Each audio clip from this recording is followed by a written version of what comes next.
Partout où je vais, je me balade dans les cimetières. J'adore, je kiffe les cimetières. Absolument. Quand j'ai vécu au monastère, j'avais le cimetière à côté. Et comme j'étais à côté, je l'ai transformé, j'ai rajouté plein de trucs, on a reverdi tout le truc, on a rajouté plein de plantes. Il y a plein de vidéos dessus si t'as envie. Et je réfléchissais à la mort, parce que je vais mourir toi aussi un jour. Et j'ai toujours pensé, genre, au final, moi je m'en fous, le compost, jetez-moi dans le compost et je serais heureux. Et en fait, je me dis, mais attends, si on m'enterre, si on prend une tombe, une concession au cimetière, j'ai la permission, enfin nous avons la permission, même si je suis mort, d'en faire un peu ce qu'on veut. Donc en fait, on peut la végétaliser à donf, on peut la planter, on peut faire un beau truc, etc.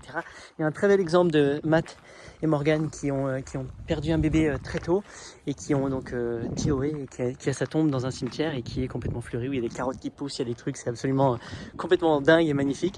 Mais moi je me dis, waouh, si c'est nos tombes, on peut en faire ce qu'on veut et on peut vraiment s'amuser. Parce que tu vois, a priori, il n'y a pas trop de taille, tu peux être grand, t'as envie d'être grand, et donc tu peux créer un somptueux temple, un truc de dingue qui peut être vraiment beau.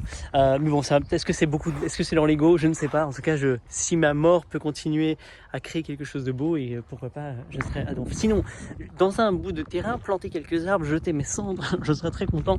En tout cas, voilà, c'est une opportunité. Et ce qu'on faisait, nous, au monastère, donc c'est que tu vois, si tu sais bouturer les plantes, si tu as regardé mes vidéos, tu sais que très rapidement je peux choper des graines, je peux choper des boutures, je peux multiplier ces plantes là, mais je peux aussi, tu vois, dans les trous, etc., je peux en rajouter, surtout sur les tombes abandonnées. Donc là elles ont l'air d'être toutes, je vais en trouver des abandonnées, tu vas voir.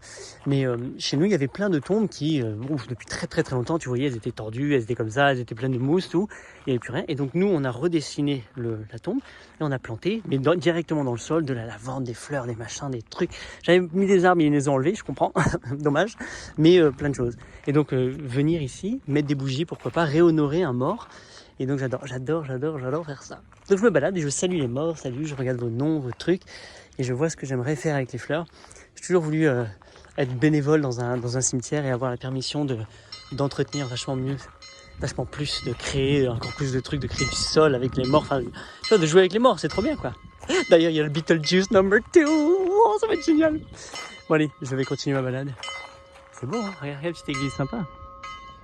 Il y a plein de trucs comme ça là, mais de taille immense à Prague et en République tchèque, c'est vraiment cool. C'est super beau. Ah, c'est cool. Allez, vive la vie, vive les morts.